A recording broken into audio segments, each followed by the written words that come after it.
cake board, and I wanted to show you how I do that. So if you, oh my God, wait, you could totally see that it's already done. So I already did it, and I'm just filming the intro. But anyway, if you want to see how I make a pepperoni pizza on a cake board, then just keep on watching. Okay, the stuff you're going to need to do this is I have pale yellow marshmallow fondant, or whatever kind of fondant you want to use. White buttercream, which is going to be the sauce, the pasta sauce. And in order to make pasta sauce, I use a mixture of orange, brown, and red food coloring. The cheese is going to be made out of chocolate, so I use candy wafers in white. To airbrush the crust, I use this Copy Cake airbrush gun that I have, along with some yellow and brown airbrush color. If you don't have an airbrush machine, you can dust it with some pebble dust as well. And as always, I have a turntable with a piece of non-skid pad on it. The non-skid pad helps prevent the cake from sliding around when you put it on top. And of course, you're gonna need your cake and the cake board that you're decorating. This is a 7-inch cake on a 14-inch cake board. You want the board to be big enough so the pizza is big enough. If I only had a 10-inch board, there would be no room to decorate it. So the board has to be big in relation to the size of the cake. And you will also need some piping gel to help stick the crust to the cake board. I will link this below. This is the color that I use to color this icing. It's gold. Just a little bit goes a long way with this to get the really pale yellow color. Starting with a little bit of cornstarch and some Crisco on my hands. This is fresh out of the microwave to warm it up to make it pliable. So I'm just going to knead this together. Okay, so this fondant is warm. I put it in the microwave for about 10 to 15 seconds so it's pliable. And I also forgot to say that I always mix a little bit of Tylose powder in with my marshmallow fondant. The Tylose powder helps it to set a little harder and makes it a little easier for me to work with. So I can link this below. A little bit goes a long way. I might have used a teaspoon for something this size. What I'm going to do now, I need to roll this out really long because the crust has to go around the perimeter of the cake board. So shaping it into a log first and then starting to roll it out.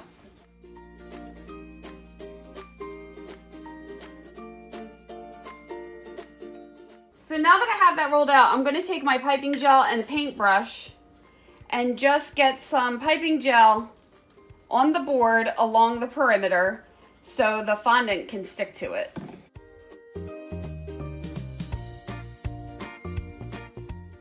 Now I want to mark the front of the cake, and I always do that by getting down at eye level and seeing what looks most symmetrical as it goes around. I'll use this, so I'll take a little Sharpie and just mark it here, and the ribbon will cover that part. So that's the front of my cake. I also forgot to say you're going to need an X-Acto knife, but I will list everything below. So what we want to do, since I have the front of the cake, I'm going to start the crust on the back, which is right here. And I'm just going to cut a piece off of the end.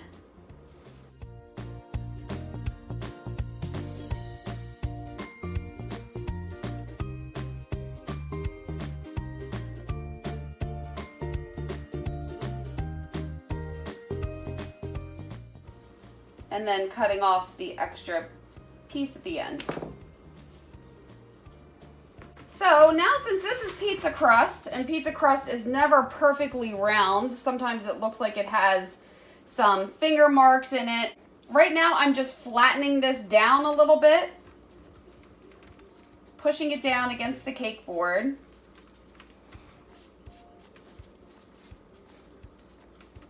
And then trying to give it a little more dimension. So pinching some areas, maybe making some areas flatter, just to make it look more like real pizza crust. Because real pizza crust is not perfect.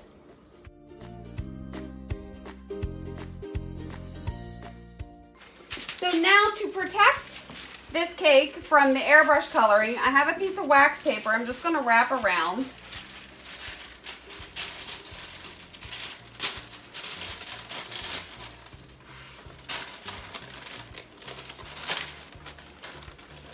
Oh my gosh, look at that. It just made it. Woo! Sweet. When does that ever work out? Okay. And then I'm just going to take a piece of tape. And as always, I make a little tape tab by bending it over so that way it's easy to pull off. And just tape this shut.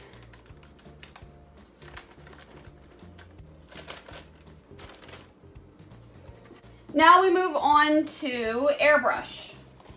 And when I start out, I always start out with a little bit of yellow first. With your airbrush, a little bit goes a long way.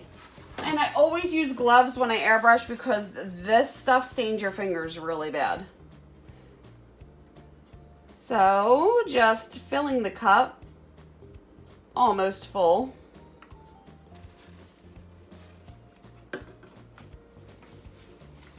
And then I put this on like a medium setting so it's not all the way up, not all the way down.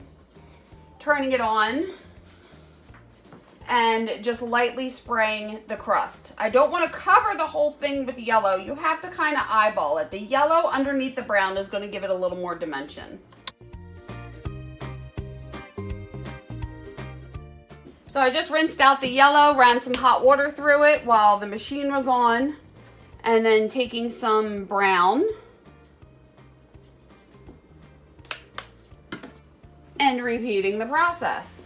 Now the brown is going to show up a lot darker, so you just really have to eyeball it and see where you want to have the color. And once again, I just rinse, I put really hot water through here while it's turned on and I rinse out the gun. Now we move on to the buttercream. I'm going to transfer this into a bigger bowl. I love saving these containers because they're really good for stuff like this. So, pizza sauce, which I happen to have some here, is like a reddish, orangish brown. So, what I want to do is add a little bit of orange, a little bit of brown, and some red. And I'm going to keep stirring and then adding more color and stirring until I get the desired color that I want.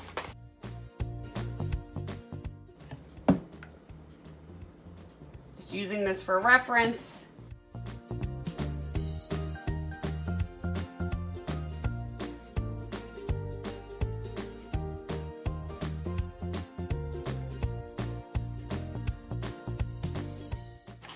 And here we go. Here's a pretty good pizza sauce color.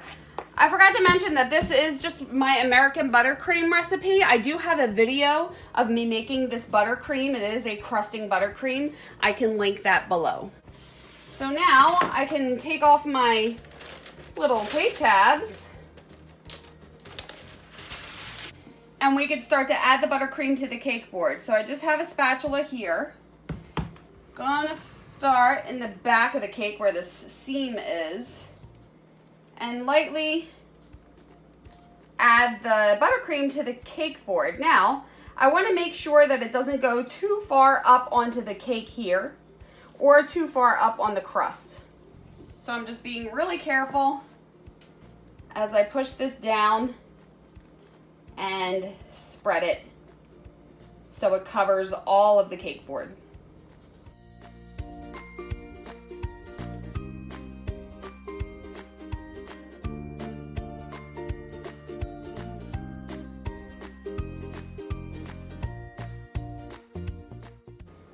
Now I melted the chocolate that I had in the beginning. I just put it in this container, put it in the microwave. It was about 60 seconds. I stirred it and then put it back in the microwave for another 30 seconds. And it's a pretty good melted consistency. It's not too thick and not too thin, so it'll be easy to spread. So starting in the back again, going to gently put this on the cake, and then I'll use my spatula to kind of smooth it out. I want the cheese to touch the cake here. So I'm pushing the cheese up against the cake.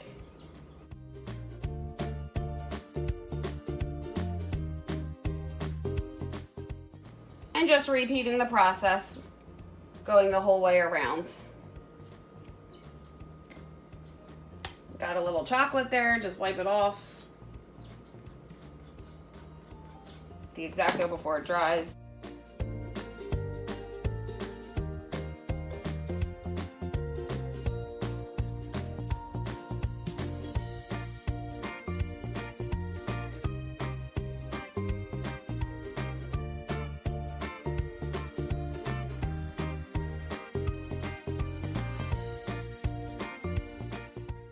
And after I'm done, I'm just going to go around and fill in any spots that look a little sparse, if you will.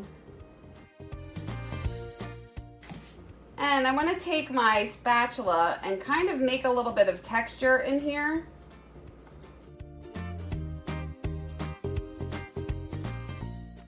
And now I'm just going to use some petal dust to add some color. So I have this yellow, it's called Forsythia, and just chocolate petal dust. I usually just take some and put it in the lid and tap it down.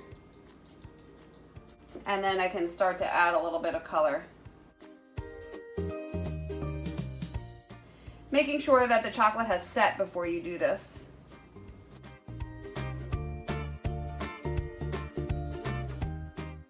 And after I do the yellow, just do the same thing with the brown.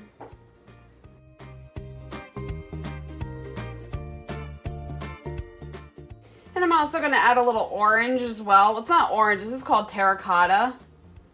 It's like a darker orange. The cheese is a mixture of yellowish, orangish brown. So just kind of mixing all three of those colors together. I'm actually just going to airbrush the cheese a little because I think it might look better if I add a little airbrush, trying to keep the color off of the cake. So spraying in this direction rather than like this, so I'm not spraying the cake. Turning the sprayer on low. And also adding a little brown.